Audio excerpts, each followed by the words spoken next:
Chers téléspectateurs d'Info 83, le G500, est-ce que ça vous parle? Certains connaissent le G7, le G20, mais le G500, eh bien, si vous ne connaissiez pas, c'est l'occasion de vous le présenter. J'allais dire avec qui de mieux pour nous le présenter que la fondatrice du G500, de ce mouvement citoyen, en la personne de Aurélie Gros. Bienvenue Aurélie. Bonsoir à tous, merci de me recevoir aujourd'hui.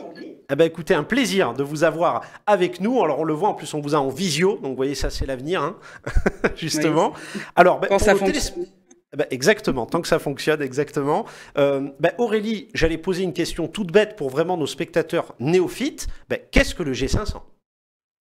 Écoutez, le G500, c'est la fédération de beaucoup de mouvements, d'associations, 1000 au total, qui ont signé le même appel. Vous le savez, on est dans une France fracturée aujourd'hui, tendue, électrique, et on considère tous ensemble qu'il est temps d'installer le citoyen à la table du gouvernement et de faire précéder les grandes réformes d'authentiques phases de concertation et ainsi d'asseoir plus facilement la décision publique. Parce que quand une décision publique est mieux partagée, en fin de compte, on va du diagnostic au remède. Et aujourd'hui, le G500, si je devais le qualifier, c'est une nouvelle étape dans un chemin vers une démocratie réellement participative, s'appuyant sur les territoires, mais aussi sur leur inventivité, donc les associations. Donc, c'est 8 associations fondatrices, Démocratie ouverte, Handicap, République et Société, le collectif Santé en danger, I2M, Innovons pour Marseille Métropole, Electis, Les Papillons de jour, Un amour de justice, La France vraiment, ACPJ, donc la justice, et le collectif des aidants. Voilà, c'est des associations et un grand nombre de partenaires puisque nous avons plus d'une quarantaine de partenaires également et 1000 associations signatrices qui ont rejoint le mouvement. Alors pour souligner à Donc nos c'est une téléspectateurs, manifestation qui a lieu à Marseille. alors exactement, voilà, vous m'ôtez les mots de la bouche. J'allais dire justement, c'est un événement donc qui est ouvert, on peut dire à toutes et à tous. Hein. Je pense qu'on peut le présenter comme ceci. Donc ça va se passer pour cette deuxième édition que vous organisez du Sommet citoyen. Ça va se passer les 8, 9 et 10 juin. Donc à Marseille, donc le G500, comme on disait, voilà un événement assez, comment on peut dire, inédit, singulier, puisque c'est l'occasion d'avoir vraiment des échanges entre différents milieux, donc vraiment une porosité des secteurs. Je sais que le thème, est-ce que vous pouvez nous dire 2 mots sur votre thème, qui est s'engager dans un monde en danger? Oui, s'engager dans un monde en danger, pourquoi? Parce qu'aujourd'hui, on voit qu'il y a une évolution de notre société, on voit que les 3 piliers de la République sont en train de s'effondrer. Donc quand les 3 piliers de la République s'effondrent, alors je parle évidemment du vote, les citoyens ne vont plus vraiment voter, ou en tout cas ne sont plus convaincus par cet acte-là. Je parle de la justice, de la loi. Aujourd'hui, on voit un grand nombre d'événements qui montrent qu'en fin de compte, on ne respecte plus la loi de la même manière, en tout cas que les institutions sont un petit peu bafouées. Et je parle du consentement à l'impôt. Vous le savez, le consentement à l'impôt ne coule plus de soi.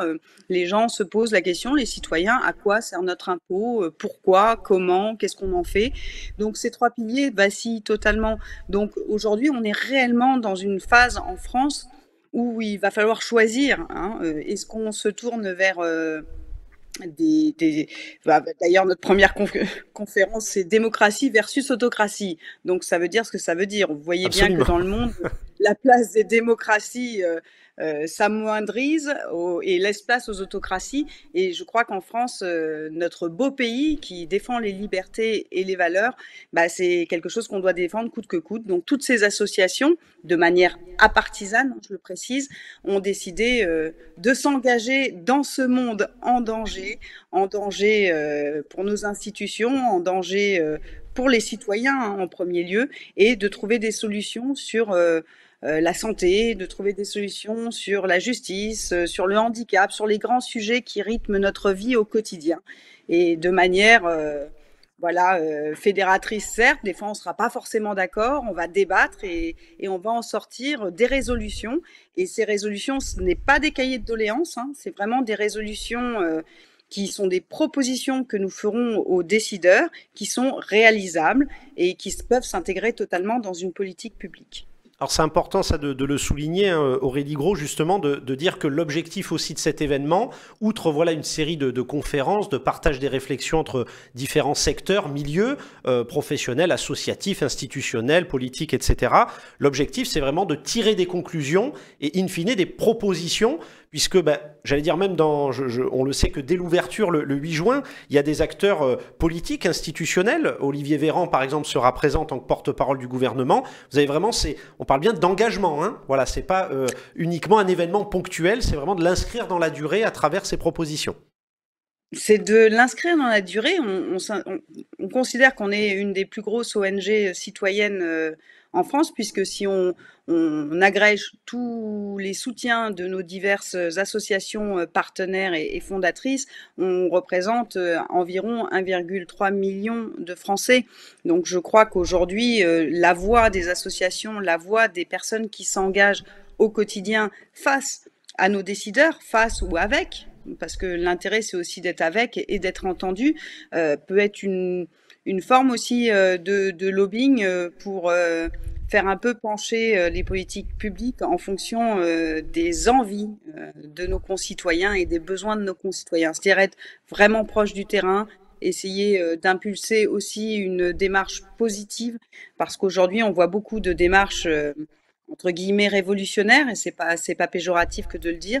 Et nous, on souhaite aussi que cette majorité silencieuse, que ces gens qui au quotidien ont des bonnes pratiques sur nos territoires, puissent aussi s'exprimer et dupliquer peut-être et donner des idées à d'autres territoires et à nos décideurs sur comment améliorer le quotidien des Français.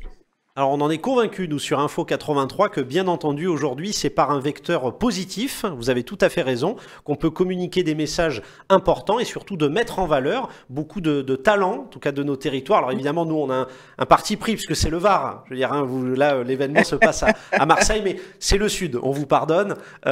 Mais non, mais on est très heureux, en tout cas, de pouvoir le partager à nos téléspectateurs varois. Je voudrais, avant de vous remercier infiniment d'avoir été avec nous pour justement expliquer ce qu'est le G500 et évidemment de rappeler que c'est le 8, 9 et 10 juin, que ça se passe à Marseille.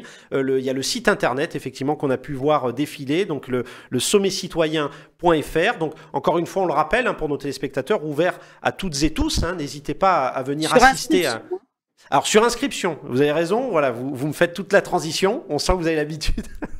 Donc justement, il y a des inscriptions, pour ça qu'on parlait du site internet, n'hésitez pas évidemment à vous inscrire parce que c'est évidemment très prisé. Donc voilà, vous pourrez assister à une série de conférences, de pouvoir aussi assister à rencontrer aussi tous ces acteurs des différents milieux et actrices également pour pouvoir partager avec justement ces derniers. Et je voulais qu'on dise deux mots, il y a aussi les trophées. Justement, il y a un trophée qui est organisé, le trophée en plus de concert avec Sud Radio.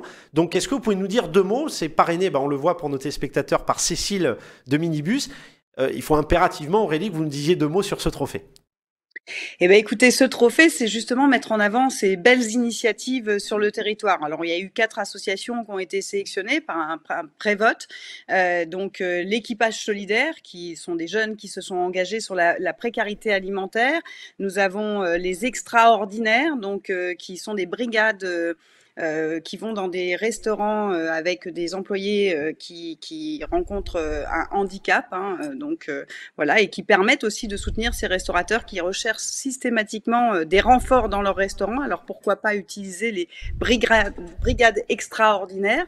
Et par ailleurs, nous avons une association locale qui s'appelle Guérir en mer. Alors vous devez connaître à tout le monde Guérir en mer, qui propose aux soignants de venir faire une thérapie par la voile, donc, soit les soignants en burn-out, parce qu'on dit qu'un soignant en bonne santé est quelqu'un qui peut beaucoup mieux s'occuper des autres. Donc c'est une association qui s'est développée à Marseille, mais qui a dupliqué dans beaucoup de villes en France. Et enfin, Médecins Solidaires. Médecins Solidaires, qui est une association qui installe des locaux dans les communes de grande désertification en province, dans les toutes petites communes. Et le principe, c'est de fédérer un grand nombre de médecins sur le territoire qui va venir exercer pendant une semaine dans ce cabinet-là. Donc, c'est des médecins qui se relaient pour que nos citoyens, on le sait à l'heure de la désertification médicale, puissent avoir une offre de soins, surtout, je pense, aux personnes âgées qui n'ont pas la capacité à se déplacer. Donc, on peut voter pour une de ces associations sur le site de Sud Radio.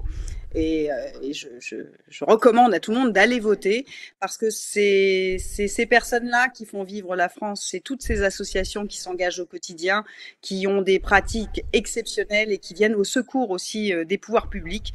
Parce que ce qu'ils font, les pouvoirs publics ne le font pas forcément. Et aujourd'hui, il faut le saluer, il faut les mettre en avant, il faut les aider à trouver encore plus de bénévoles, plus de dons. Donc c'est un petit peu une manière de dire merci, que le G500 dise merci à des associations et mettre en avant leur travail. Et on va continuer l'année prochaine.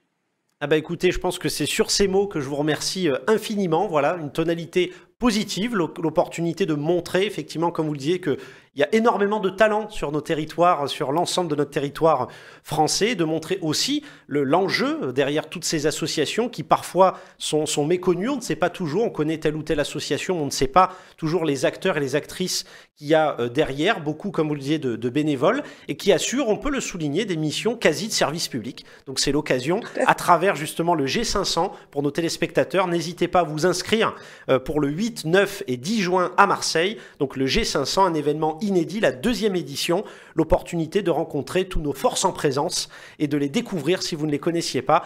Un grand merci à vous, Aurélie Gros, d'avoir été... Merci à vous. Parmi nous, on le rappelle, Aurélie Gros, vous êtes fondatrice du G500, donc ce mouvement citoyen. Un grand merci à vous. J'ai envie de dire bonne chance pour votre événement, mais on ne s'inquiète pas, ça devrait bien se passer. Oui. On est une bande d'idéalistes qui se réunissons dans la 2e ville de France, loin des pouvoirs centralisés de Paris. Et on est très heureux et on espère qu'il y aura le soleil et qu'il y aura beaucoup de citoyens engagés qui auront envie de donner plein d'idées et de débattre. Un grand merci à vous. Un grand merci à nos téléspectateurs d'Info 83 pour votre fidélité et à très vite sur notre plateau. À bientôt.